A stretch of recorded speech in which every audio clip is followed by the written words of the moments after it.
Hey everybody, it's me, Lars, your friend, the host of the show, the Game Master. Hi, how are you? I wanted to take a quick moment before the show starts to say something to you and to ask you for a favor. We have got a really fun idea that we're really excited about in terms of letting you, the listener, have an impact on the show, but we need your help. We need submissions from you. Let me give you all of the information in a way that's going to be thorough but quick so that you can get to the show soon. Here's the deal. We've got this Discord server. If you don't know about Discord, it's like a chat room. It's a community of people who hang out, talk about games, movies, just chatting about whatever they want to. It's a ton of fun. We've all of us on the show have actually met a lot of new people on here, and it's been a really great way of connecting with folks with similar interests. And I know a lot of people are having conversations and talking and meeting new people. So that's been really, genuinely really awesome to see. One of the things that we're using our Discord server for is to ask you, the listener, to submit ideas for these new things called Hero Point cards, which is something that gives our players new ways of spending the hero points that they get throughout the game. Each hero point card has a trigger that explains when you get to use it, and each card has an effect that explains what it is that it does. Let me give you an example to bring this to life for you in your mind. So here's a card that was submitted on our Discord the other day. This is from Daniel in Seattle, Washington. The card is called Pharasma's Rally. The trigger is that you land the killing blow on an enemy on your turn.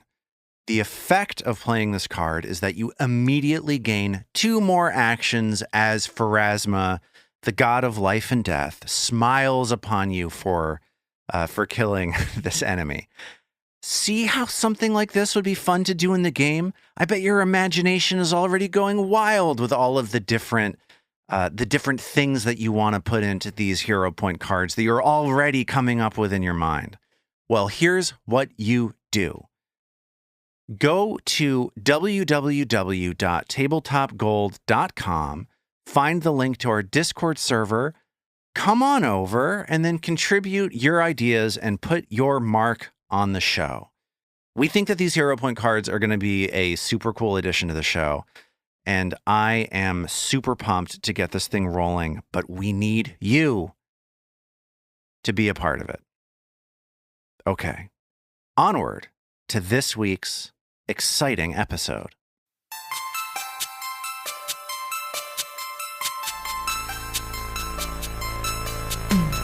In a quiet seaside town, an evil laid to rest centuries ago has risen. An abandoned fortress deep in the swamp holds a secret that could save the village or destroy it. Now, a band of adventurers sets out to dig up the wounds of the past and bring the light of day to the roots of ruin. This is Tabletop Gold.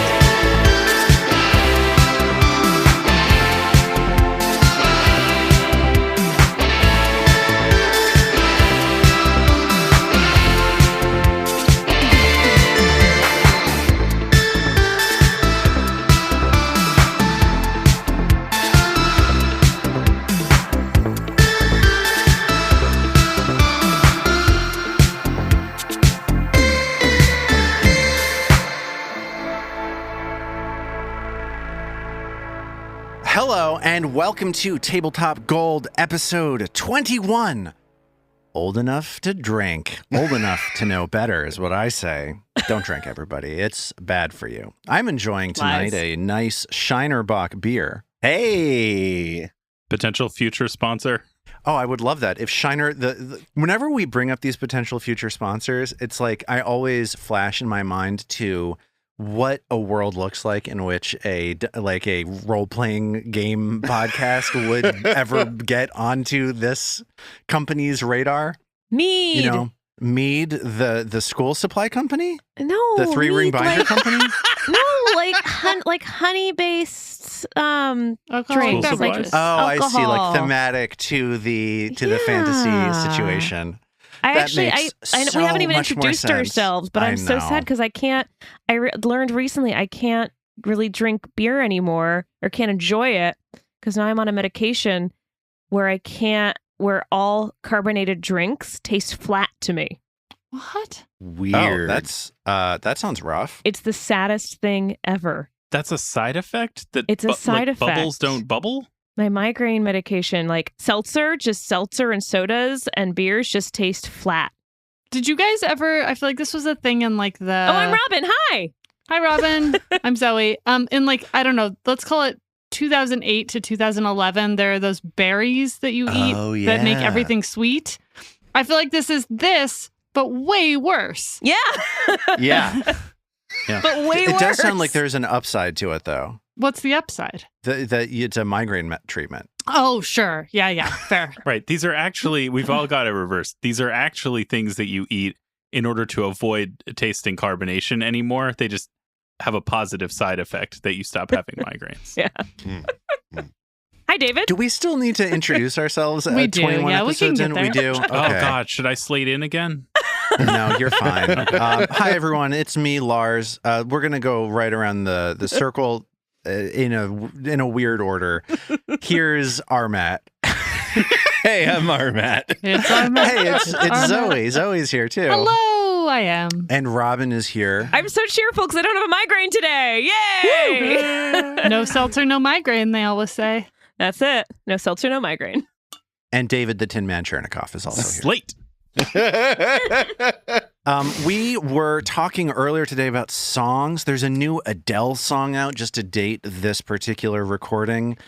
And we started talking about karaoke. We started talking about what songs do you enjoy singing at karaoke? And listener, what better time to have this conversation than on microphone when you get to enjoy our various answers? Lars, I'm trying to remember. Didn't you came to my birthday, my karaoke birthday a few years ago?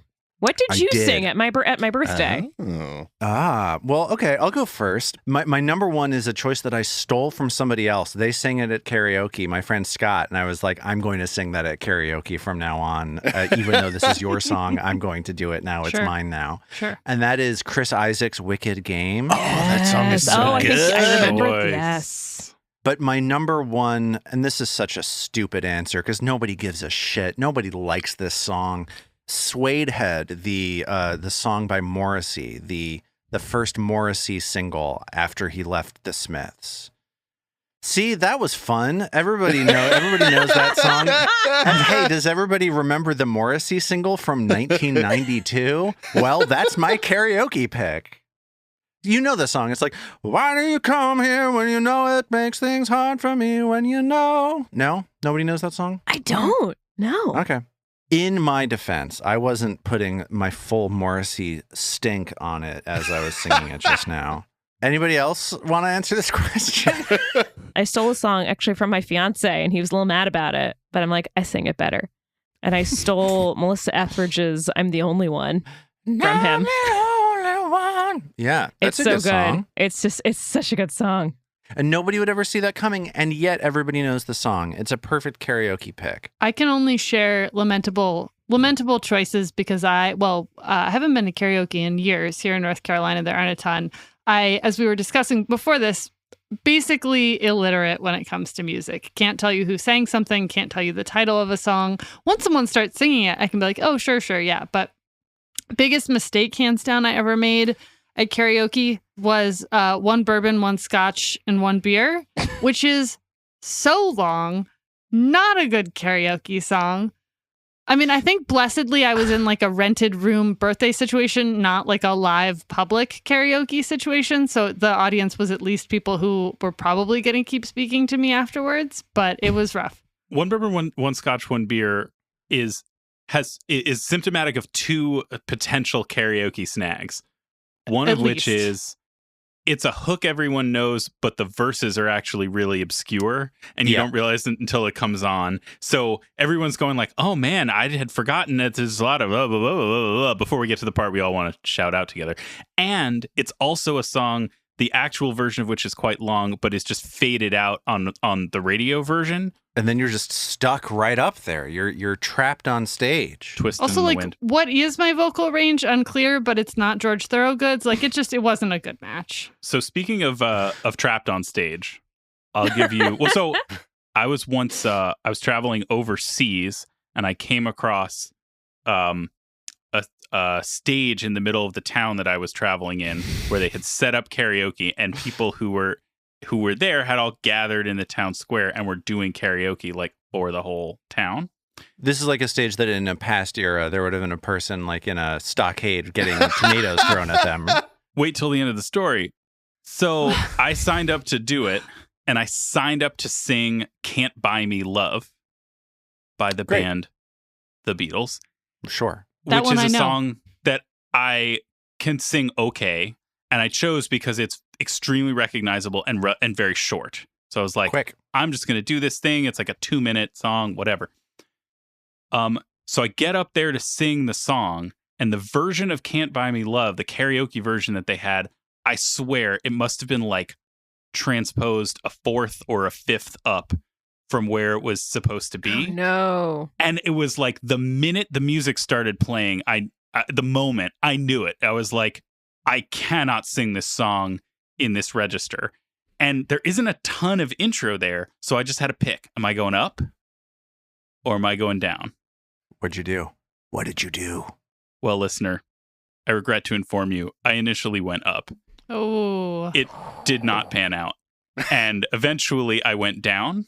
And the kicker of the story is that at the point in the song where, having struggled to sing it up, I finally threw in the towel and went down an octave so that I could, like, at least it was on key, but I was kind of down here, and the Can't audience. buy me love. Yes, exactly. At the moment that I switched from "Can't buy me love" to like down, the audience began to cheer. because I had gone from such atonal sort of screeching to at least something that was recognizably the correct song. I will jump in and share my own lamentable choice at karaoke. and I'd like to preface it by saying this was many years ago when I sang this song. I chose to sing I'm a Flirt by R. Kelly with T-Pain and T.I., which alone today, the selection. This today. Yeah, I know. I'm saying R. Kelly's legal situation was very different at that time. yeah, he was only being made fun of on the Boondocks for that at the time. Right. Sure, we should have known better, but right. We probably should have known better around Age Ain't Nothing But a Number with Aaliyah, but anyway, I knew the R. Kelly parts, but I did not know the T.I. verse. Boy, was that an awkward couple minutes on stage as it was like, what do you want me to do with this? I have made a mistake. At first, I tried to mumble along, and then I was just like, we all know that this was a terrible karaoke decision. That moment where everybody in the room knows exactly what the mistake was, and then they have to endure it for like 2 to 3 more minutes, that's a rough situation. The MC should have at some point just cut it off. I would that they would have spared me. Listener, if you're enjoying Tabletop Gold, and why wouldn't you be, please rate and review us on your podcast app of choice. Let me tell you about something that I call the algorithm. And it's this thing that's a computer, and the computer controls whether or not, that's all like, ma, ma, ma, ma, beep, boop, pop, pop. What are you doing, Lars? Right. It's a computer. Okay, so a computer, in case you don't know, right. It's a thing that you become friends with. Eventually, you have an emotional moment with it, and it asks you why your eyes are leaking. And then it tries to sell you ice trays.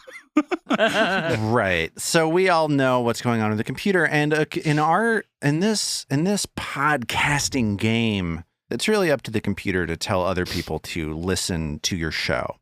And here's the way that you, listener, can convince the computer to tell other people to listen to the show, and that's by leaving a rating and a review on Apple Podcasts, or if you're on another platform, you can just throw your phone right into the ocean because it doesn't matter what you do with it. Incorrect. So there it is. World's worst pitch. Sorry, I very briefly tuned out there to make a note about tonight's episode. Was the call to action for people to throw their phones into the sea? If you're not using Apple Podcasts, I honestly don't care what it is that you do. Keep but listening. if you are using Keep Apple listening. keep Just listening, don't sure. review it on Apple Podcasts. But if you have access to an Apple device, Friends, leave a- you do you. You do you. We appreciate you, is what we're saying. Yeah. Maybe I've done better asks for reviews in the past. Like maybe it's not my best work. Just However, different. it's the work I did tonight, and it's the work that you will have to endure. Here we go. Let's get into our game. You're investigating the outbuilding near Gauntlet Keep, where a soulbound doll killed your friend Haplo during a desperate battle. At that time, you recovered a strange gem from the back of the murderous doll, and now you stand in a strange necromantic workshop, one floor below.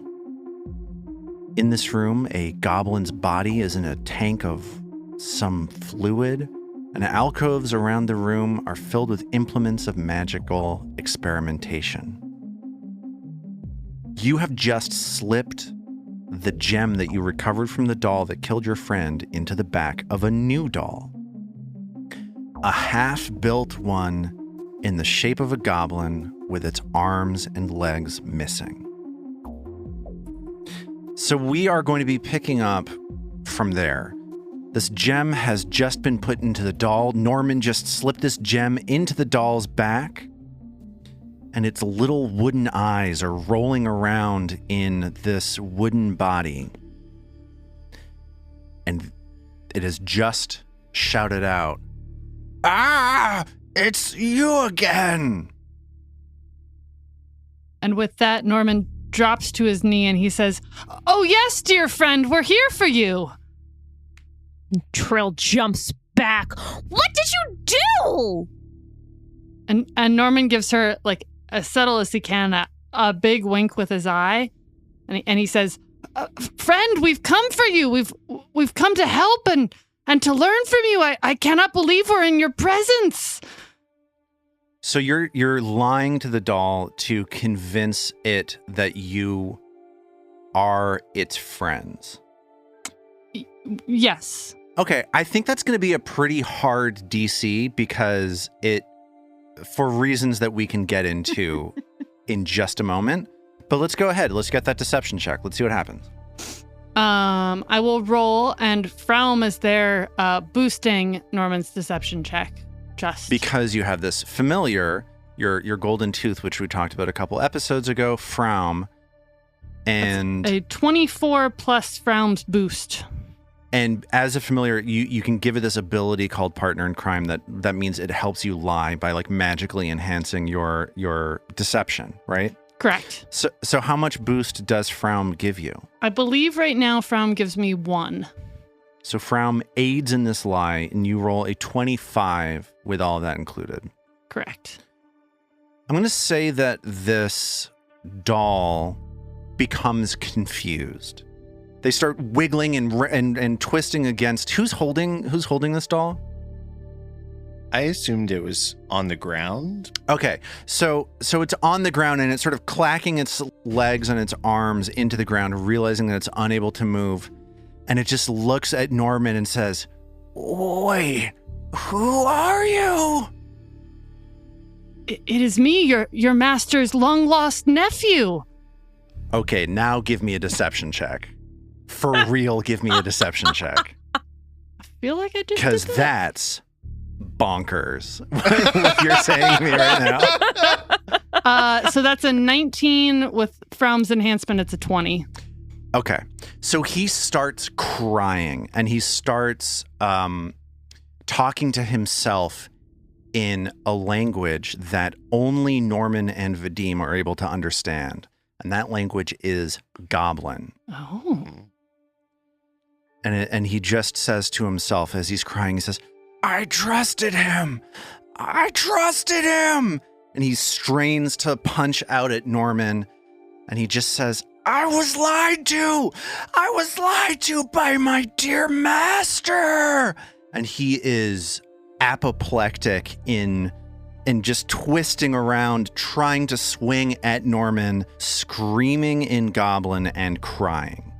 I think Vadim will take the doll sort of by the throat, draw his sword, and put it right between the eyes and say, listen, what has become of you is an abomination.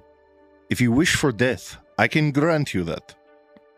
But first, we have questions. Sounds good. Give me an intimidation check. Cool. As Vadim tries to scare this doll into... Oh boy, this being is not going to go cooperative. well. I will say, to step out of the game for a second, I feel like we should pick a strategy. My strategy, I mean, I want to ask it questions too, but was to like, not befriend it, but like get it thinking that I'm someone related to Azenray and like see if we can get it to tell us that way. I feel like if we start poking at it and scaring the shit out of it, I don't know. I think we should pick something we're doing, and it can be I'm going to say that plan to convince it that you are related to Azrene has failed. Yeah, that was my sense as well. That's why I went with this. Yeah, with that 20, that was a failure, and it started freaking out and seeing that, like, essentially the doll realized in a greater sense what was going on and that somebody was lying to it to try to exploit its connection to Azrene. Oh, okay. Zoe, I'm glad you stepped out and specified that, because that was not what I thought was happening either. I thought we were with Azrene, and so anyways, now we know. Okay, let's scare the crap out of it. Yes. Trill still has fire. Trill absolutely can make an intimidation check, but let me get that from Vadim first. Oh, right. Yes. Oh boy, this is going to be bad. 19. It's not going to work. Was it bad? No, it was not bad. So Vadim threatens the goblin with death and to cooperate, and this doll falls silent and says in common, please, I will do everything you ask, and then please release me from this. It would be my pleasure. I understand that what you have suffered is truly horrifying, and I do not wish to extend your suffering. Thank you for agreeing to answer our questions. So you're all four of you surrounding this doll on this stone floor in the middle of this 7-alcoved workshop, surrounded on all sides by strange necromantic devices, with this doll helpless in the middle of the floor between the four of you. Mag kneels down, so she's looming over the doll, and with menace in her eyes, stares it in the face. Who are you? Well, at one time, I was Borbo. And the eyes in this doll creature roll in the back of its head, and you find that it is looking straight up past Norman to this preserved goblin body in the tank. Is that your body? It was. At one time, I was fit with it, and it was fit with me, but now I do not know. I do not know what I am now. How did you get in that stone or this doll? Which one are you? How'd you get in there? Well, my master promised me that he would do something to me that would make me never die. Borbo, he said. Immortality awaits. So I gave him my body because I trusted him. And then he put me in the body of that bird, that doll. And in that body, I worked with him for a time, and it was good. I worked in his workshop, and he cared for me. What kind of work did you do? I worked for him in his shop, and I tended to his needs. I got his clothes for him. I brought him his tools as he was working. I I set his bed. I assisted him in anything that he might want. And I trusted him. But how? How did he take your mind, your soul out of your body and put you in this? Well, he never put me in this before. This is new for me. I didn't know that he had made something other than the doll, and I see now that he tossed it aside and abandoned it. But you're in a stone. Wait, says Norman. So you were a bird, and you were a helper for my uncle, because he still doesn't get that this doll doesn't understand that he's not the nephew. My uncle. Why? Well, okay, go ahead. What the fuck with killing Haplo? That didn't seem very helpful. That was a shitty thing to do. You cost us our friend. Look, after he put me in that doll, I found my thoughts clouded. He left me in the workshop by myself, and I could not think of anything other than his absence. And it filled me with anger, and that anger felt right in that body.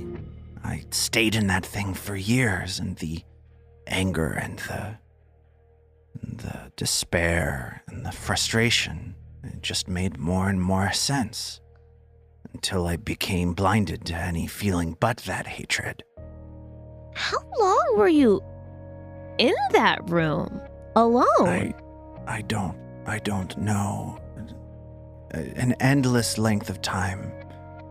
Thousands of years, hundreds of years, weeks. I don't know, but it is more time than I could take in that body. It just felt right inside that body to be angry. And I am sorry for killing your friend, but what your friend got is better than what I got. Well, I mean, he then did revive and we killed him, but we still haven't processed that, so query whether that's true, but we'll get to that. And Norman looks at him, he says, wait, when you were with Master Azenray, did he ever have any... It's Azrene, by the way. It's Azrene. Master Azalea. The Z comes before the R. Right. He was very important to you. I get that. Did he ever have any friends around, particularly a lady? She might have been a sorcerer? Yes, of course. I helped Master Volek in his work for Mistress Belcora. She is very frightening and none of my business. I do not look at her and I do not talk to her as per Master's direction. But there was another woman. Maybe that's who you're asking about. It was her. Yeah, the second one. Who's she? There was a book lady way down below who he used to see quite often. You know, Master was very handsome and she was quite devoted to him. A book lady? What'd she look like? Oh, you know. With hair. It's right, long, like a long medium hair, sort of dirty, blonde. Was she... What was medium was build. She human, halfling, goblin, orc? Definitely one of those. And he starts thinking hard about the answer to that question. And the answer that he comes up with may surprise you. Is he getting service down there? And he says, oh, well, she was like Master Volek. She was a drow. She came up from deep down below. We know what a drow is? I think you would all know. Drow are elves that live underground. Okay. Like mole Drizzt elves. Do'Urden. Look, we're playing in Galarian. I don't know who the heck Drizzt Do'Urden is. Somewhere. Don't you bring that Forgotten Realms trash around here, friend. Come on, we need some Ari Salvatore love here. But yeah, he lets you know that Volek and this book lady are both drow. You said your master Volek left you. Was that when he broke your trust, or did he do something else? Well, my trust was broken when you and that elf came through, and I realized then that others would come through before he would. Did he say anything to you when he left? No. He just one day went down below, and I never saw him again. He said that he had some kind of big project, but he just left me in the body of that doll for forever. What did your master do for Belcora? He was her apprentice, no? Yes, he was a powerful mastermind, occultist, artist, craftsman. Naturally. And he was very proud of the lenses that he built. Did he create the lighthouse? The lenses up there, are they his? Oh, yes, of course they are. Oh. Of course they are. Do you know where the light comes that goes in those lenses? I do not. So you've never been down below. You never got to go with Master Volok to meet the book lady. They would never let me come down there. The book lady would come up sometimes. So is she still down below? I don't know time anymore. Poor thing. The portrait upstairs. One is of Belcora. One is of Absalom being destroyed. One has been defaced. Torn to pieces. Torn to pieces. Shredded. Yes, that is a portrait Rent. of Master Volok. Tattered. Ah. Why I was it see. shredded? I know. I saw. I don't understand.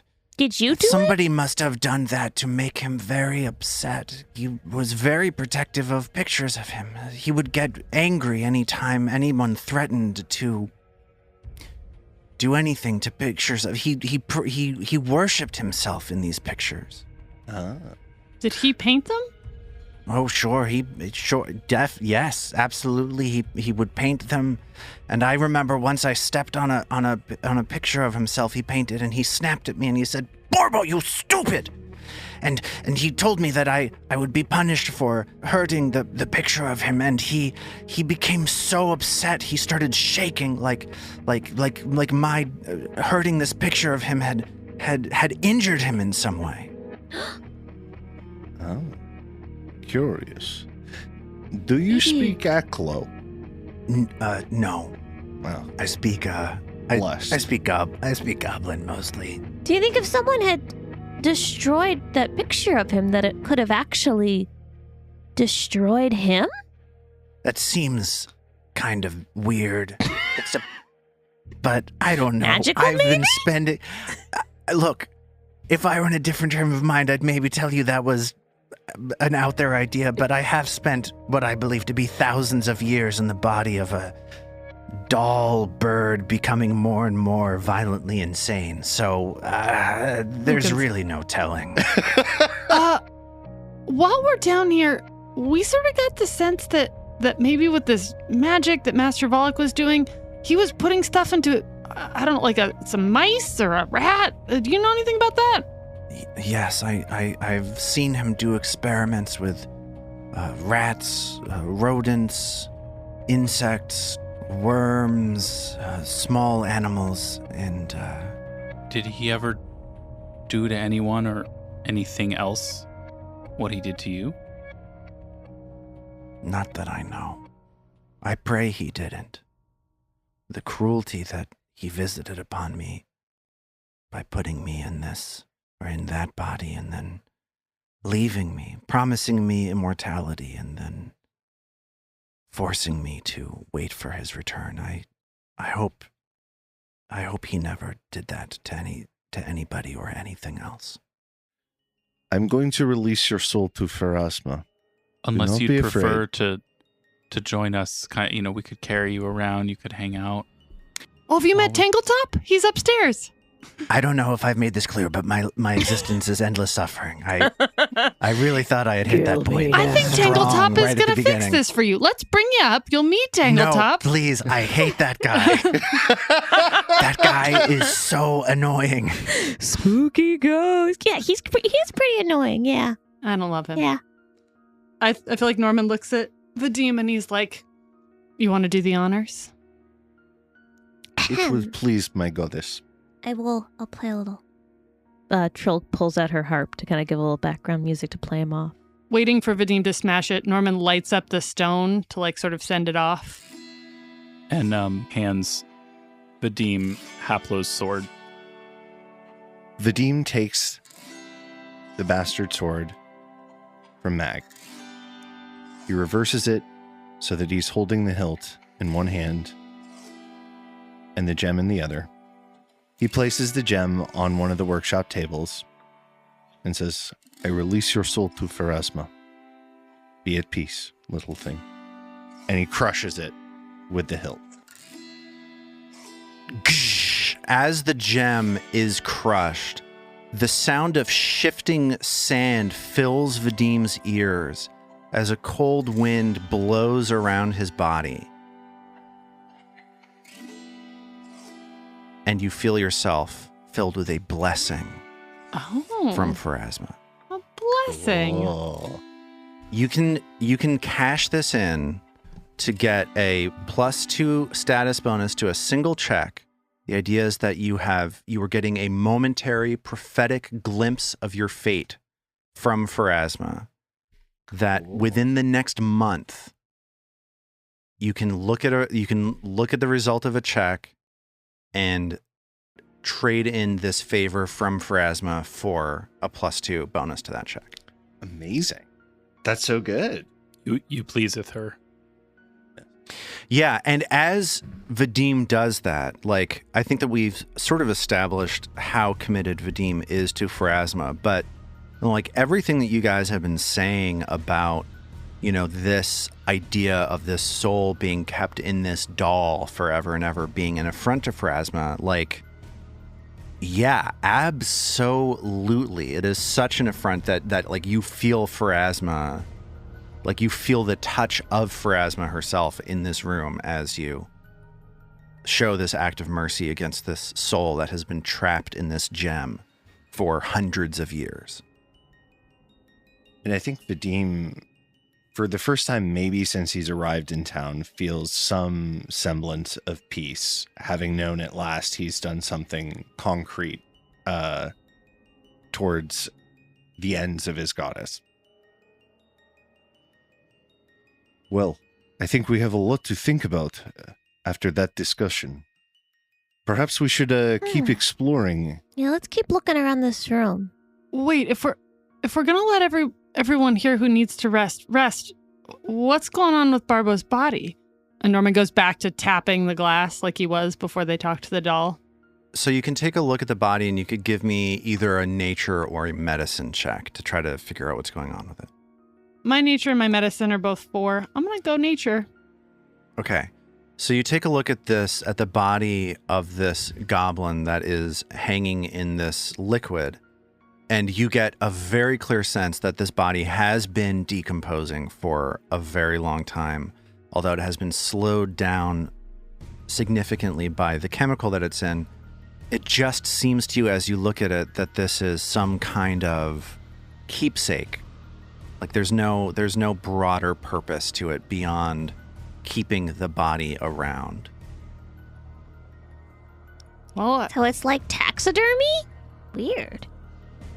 Perhaps we ought to give the poor fellow's body a burial as well.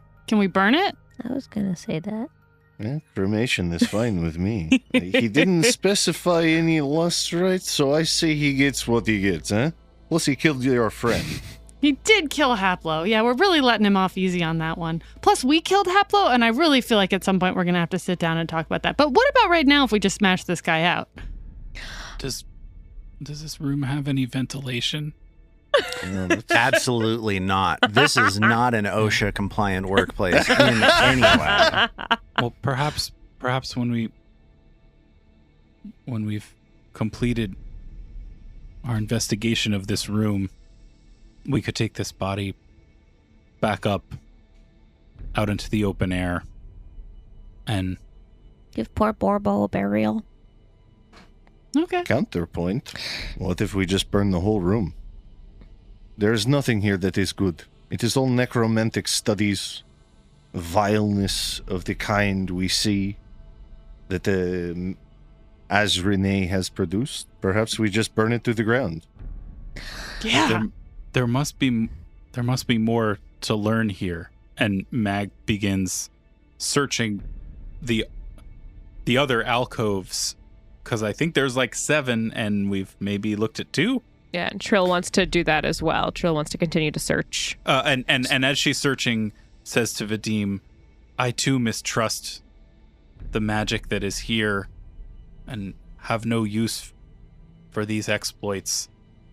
But I know they're connected to what's happening with that tower, and we can ill afford to lose any information in our haste. Very well. So Mag and Trill start turning the room upside down, as they say, searching through the room, trying to find anything else of interest. Mag passes through these alcoves to the southwest, moving counterclockwise around the room. Neither helter-skelter nor clockwise, huh? Is I that don't just know a if that's- version of Helter Skelter? And as Mag passes past this alcove, Trill notices that she has missed something of some interest. Mag, you missed something. Trill finds that there is a toolbox that has been conspicuously bolted to a wall. It was kind of low down. It was hard for you to see, but it's really clear, actually. Oh, is it? Oh, I see. It's below 6.5 feet, Yeah, but it's rather conspicuous. so it's out of my eye line. Looks like a toolbox, says Norman. This is why it's good to have 2 people searching, because you can get both the upper row and the lower row covered.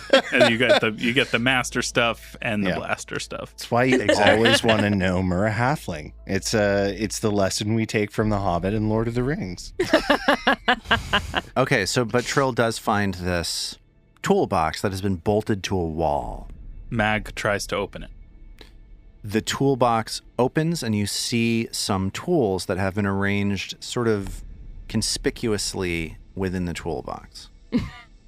Looks like tools, says Norman. What kind of tools are they? Are these necromancy tools? So Control Trill tools? starts investigating the tools and starts pulling the tools out, and you hear a ka-chunk, and a secret door behind the tools swings open. Love a secret door. I think we should still burn it down. It would have burned down the door. Okay. What Good call. if anything is visible through the secret door? So Mag reaches her head through the secret door and finds herself looking into another stairway leading down. No, thank you. Not today. Yes, please.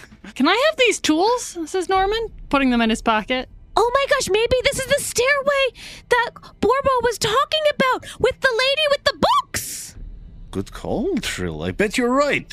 We should go down. Why, Trill's excited. Trill found a secret stairway. It's true. I feel we've had so many questions answered, and I feel it's left me with nearly as many still unanswered. But the greatest question of all is, what is the power illuminating that lighthouse, and what threat does it pose?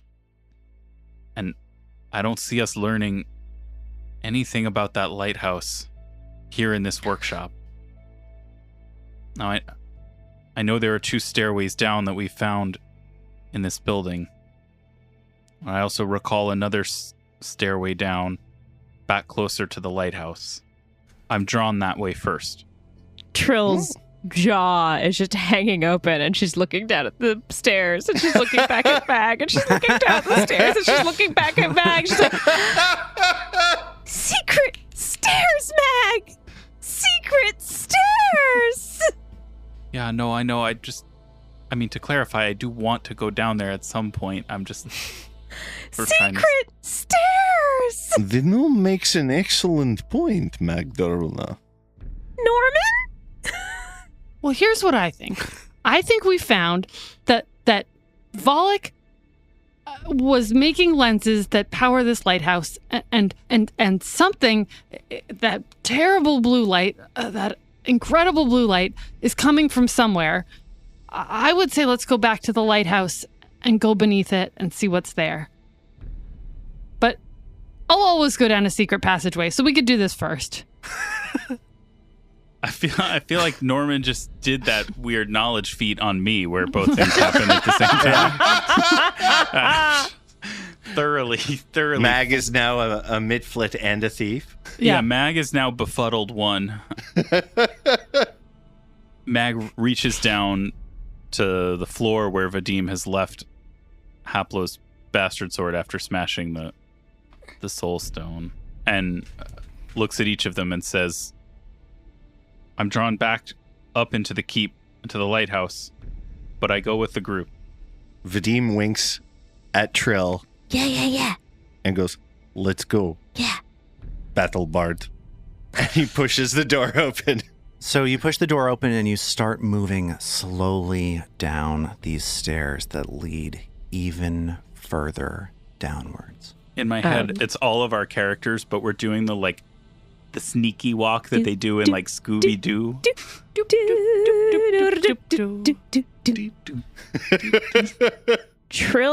Trill's like, while we're walking, Trill's trying to be as stealthy and sneaky as possible at this moment. So Trill's trying to avoid notice. I'm guessing that Norman is doing the same. Yep. What is everybody else doing? Mag is scouting for enemies. Vadim will search then. And you find yourself, as you walk down this staircase, coming down to a hallway. And as you enter this hallway, it stretches off to the east and to the west, both. You see that there is another staircase, this one leading back up.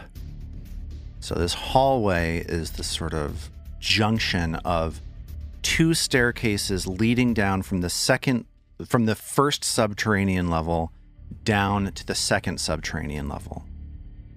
And as Mag starts looking around nervously, trying to make sure that nobody gets the jump on you, you see that this hallway ends in a doorway to the east, and then to the west opens up in a small 15 by 15 foot chamber filled with a dense mist. Perhaps we ought to look at the door first. Perhaps it has some sort of indication as to where we are. So he scoots over to the door and is searching. Trill follows him. Trill still has her torch with her. I don't know what could go wrong. Let's check it out. So Vadim starts searching this door, and he finds him. See, you don't find anything strange on the door. Would you like to open this door and move into the next room? Yes. So you find your way into a long hallway. There are hundreds of stone shelves carved into the walls of this 15-foot wide passageway. And you just see a staggering number of books, scrolls, and folios in this collection. These must be Volek's books. Are there any about that light? And Norman begins rifling through furiously, looking for anything that might be about the lens or the light or the lighthouse. Norman, look specifically to see if they have what the worm knows, grave feasts, and secrets of the skull. Those were the books mentioned from in the the note. Yeah, okay.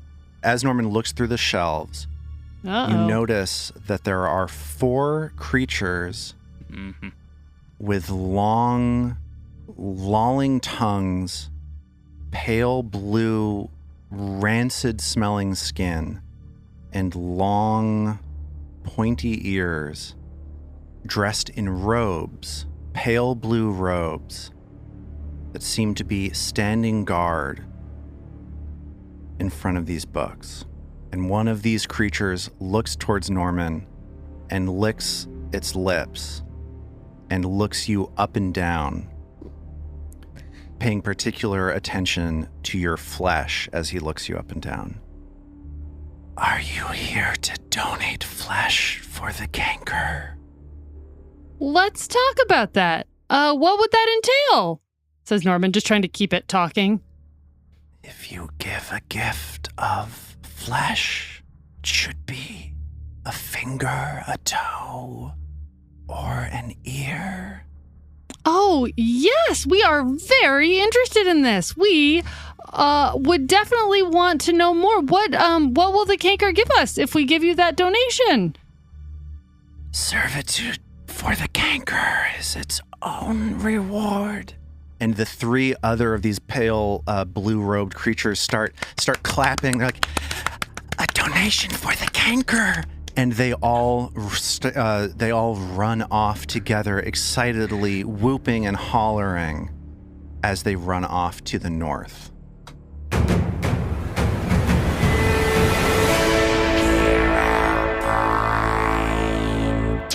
And because that could have gone much, much worse than it went, I'm going to give a hero point to Norman for getting these 4 flesh-eating creatures to run off without any additional violence. What? We're just a peaceful What the hell group. just happened? I'm so confused. You just agree with people until you can't do that anymore. What could go wrong? I don't like it. Those were clearly some sort of undead monstrosities. Norman, are they coming? They Are they deserve going to to come be back slain. and try to take our flesh? What just happened? I don't know. Let's look quickly and see if we can find these books. What in the name of Sarenrae is a canker? I don't want to give them my flesh. We're here to learn things, and we're in a room full of books. Let's find the books that we need. There's probably more to be learned down here, right? Like with the Mitflits, we eventually kind of learned more about what was going on, and then we may learn more about what this canker is and be able to come back more advantageously rather than, say, having to carry through on our promise of giving them, I don't know, one of Mag's other fingers. No, we can give them the corpse of the goblin that's upstairs if we need some spare flesh. I don't think Vadim would stand for that. Desecration of corpses is anathema to him, I believe. Wait, so that means if you do it, I can take away all your powers, right? I believe so, yeah. Okay, I mean, I think it's an interesting idea that's worth pursuing. You know, like you don't really use Glimpse of Redemption that much, right? Lars, Like we can just... you know, it's like it's just a reaction. This is Lars is trying to put the GM in glimpse. Oh. So my feeling is that we just got off easy, hence the hero point, and that if we stay here, we're gonna get effed. So y'all think they're just coming straight back, but what would be the point of bouncing without finding anything in here? We have to look for shit, right? We have to look for stuff, right? If Mag wants to, you can make a perception check. I could roll that for you, and you could see if you find anything of interest. Yeah, I would like to do a perception check and see if there's anything interesting, including the 3 book titles that we're after. So you're looking for those books. And Trill's gonna look as Trill is looking. So the two of you start frantically searching this library area, and just before you hear the sounds of footsteps starting to return, frolicking towards you, whoops of glee echoing, reverberating off of the hallway far to the north, both Mag and Trill find not any books that match that list, but you each find a bundle of interesting books that you get the feeling, once you are able to get a little more time to examine them, might be of some interest to you. Let's take those and go. I think I found something. We should go. I think I hear something coming, guys. They're coming back, and I don't want to give them my flesh. Mag, put them in your pouch. These are heavy. Who wants them? Mag. Okay. So Mag takes, in game terms, 2 bulk of books and puts them into her backpack. And like you see the the beginnings of these pale blue figures running towards you. The smell of rotting flesh once again permeates the room. And Mag ducks back in the hall to the west that we came out of. And the four of you duck back into that hall to the west and push the door shut. And once again, you find yourselves just barely exercising the precision that you needed to snatch this bundle of books. You find yourself once again in this hallway with familiar stairs leading up to the north, unfamiliar stairs leading up to the south, and a mist-filled room. Across the door, Trill hears a voice saying, "Well, where did they go? They said they'd have flesh for the canker." Another one says, "You screwed it up. You scared them off." Norman makes the whisper sign and points back up the stairs they came from. Mag nods assent. She'll tilts her head towards the other stairs since they're going up. Nods as well. And Read points. those books. So it seems like there's a difference of opinion. Weird. Half of you want to go up the familiar steps. Half of you want to go up the new steps. What are you going to do? We will never learn anything new if we do not continue to explore. We can always beat a hasty retreat backwards. But I think it is worth examining where these go. They will take us up to the previous level, presumably. What I want to examine is these books. But what if these steps take us up to the room under the keep? Or What possibly that? the other stairwell. There will be time for the books when we head back to town, but I think we have to keep pushing while our health is good. Mag, feeling overruled 2-1 with a bit of an eye roll that she can't help herself from dispatching, begins shouldering her way up the untraveled staircase to the south in the lead. You the best, Mag.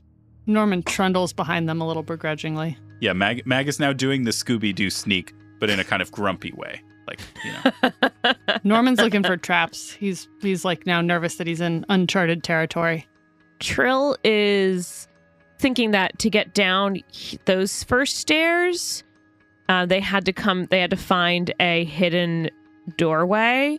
And so she's trying to figure out if there's any secret way they have to kind of get out at the top. So she's trying to like feel along the walls, like if there's anything she's got to hit to get out at the top. So Norman and Trill then are both sort of searching for hidden things, pretty much. He'll also search, I think, because Okay. So 3 of you searching for hidden things, 1 of you keeping an eye out for anybody who might try to get the drop on you. And you climb up this staircase leading back upwards. And Trill, running her hands along the wall, feels a brick that as she pushes into it, it gives way and opens up into another secret door at the top of the stairway. Kerchunk. Into a very friendly, fun place. Trill, at the lead, pushing through the secret door, reaches her head out and sees that there's a hallway leading in 2 directions. There's a hallway leading to the south, where a short distance away, she sees that hallway ending in a natural cavern with muddy, sandy sort of ground as the stone passageway gives way to what feels like a damp, watery area. And then she looks to her north and she sees that the hallway continues leading off to the east. Which way should we go? Norman points to the north and he goes, clockwise. Helter Skelter? No, clockwise. Widdershins? Wait, I've never even heard of that. Widdershins? Has to be British. Widdershins. It means counterclockwise. It's used in magical rituals. So Oh, well, that explains it. That explains why I don't know. Well, Norman's vote is north. Sounds good to me. So you continue searching this hallway to the north, and this bend ends in a door. There's about 5 more feet of hallway, and then suddenly a door blocks your passage. Do you hear anything? Vadim will go listen at the door. So Vadim starts scouting, and he hears nothing on the other side of the door. I don't hear anything. Can we open it? Has anyone checked for traps? Oh, I can. Norman does it quick. Norman is still searching for traps, and Norman comes up with nothing hidden right here. This door just seems to be a door. All right. On the count of 3. 1, 2, 3. And he pushes the door open quietly. Vadim pushes the door open, and you all find yourselves in another small chamber. I actually think Norman is going to hang out outside the door given his death encounter with the leech. He's like nervous about the small space. So he's looking in through the door and he can see it, but he's hanging out outside. Sure.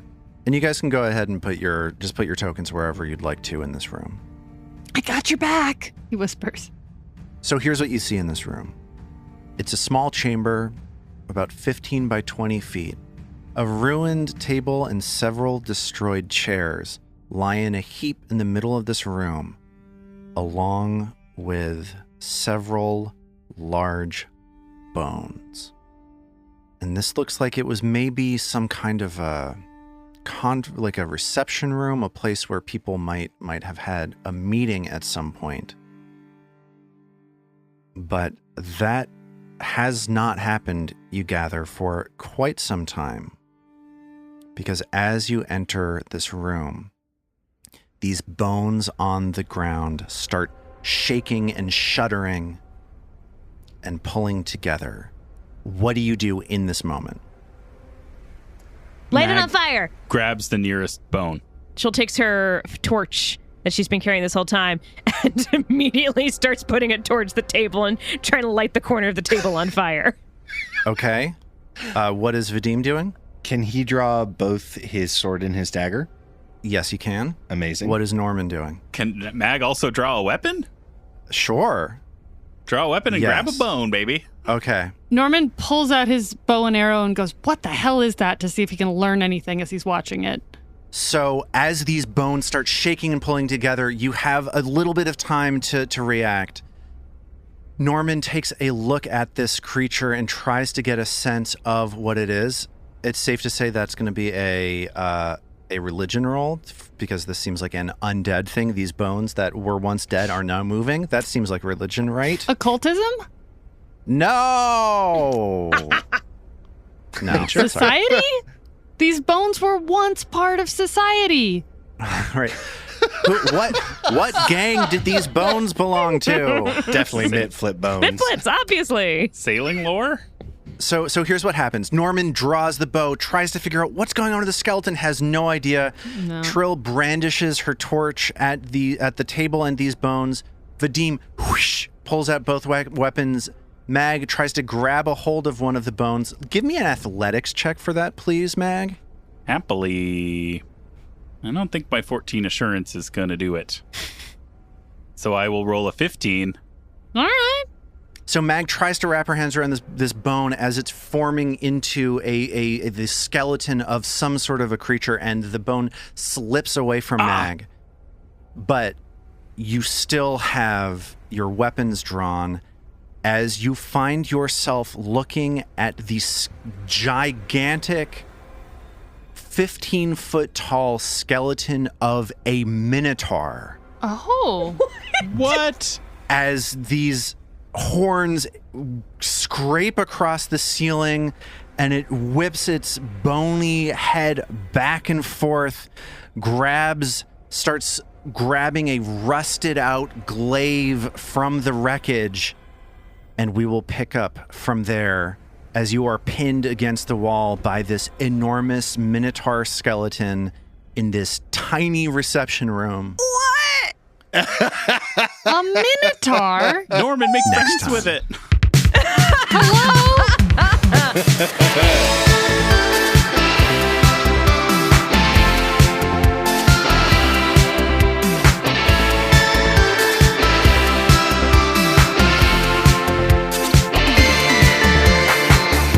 The Roots of Ruin is a Tabletop Gold production produced under the Paizo Incorporated Community Use Policy. The Roots of Ruin uses trademarks and/or copyrights owned by Paizo Inc., used under Paizo's Community Use Policy.